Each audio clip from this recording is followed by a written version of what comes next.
விளக்கம். புரட்சித் தலைவர் எம்ஜிஆர் அவர்கள் நடித்த கலங்கரை விளக்கம் என்ற திரைப்படம் 1965ஆம் ஆண்டு வெளிவந்தது. இயக்கம் கே. சங்கர் அவர்கள். வர்டிகோ என்ற அமெரிக்க திரைப்படத்தை தழுவி எடுக்கப்பட்ட படம். தயாரிப்பு ஜி.என். வேலுமணி, சரவணா பிலிம்ஸ். இசை எம்.எஸ். விஸ்வநாதன் அவர்கள். இதில் எம்ஜிஆர் அவர்களுடன் B. Saroja Devi, M N. Nambiar, V. Gopalakrishnan, G. Sakunthala, Manorama மற்றும் பலர் நடித்துள்ளனர். எல்லா பாடல்களும் சூப்பர் ஹிட். 2 பாடல்களை பஞ்சு அருணாச்சலம் அவர்களும், ஒரு பாடலை பாரதிதாசன் அவர்களும், மற்ற 3 பாடல்களை வாலி அவர்களும் எழுதியுள்ளனர்.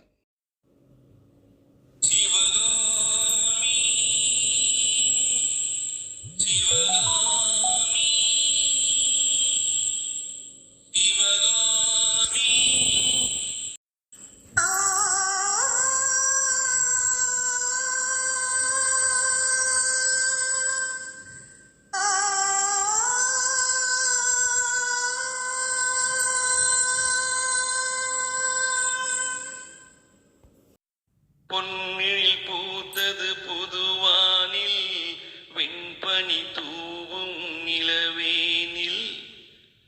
பொன்னிழில் பூத்தது புதுவானில், வெண்பனி தூவும் நிலவேனில். என் மன தோட்டத்து வண்ணப்பற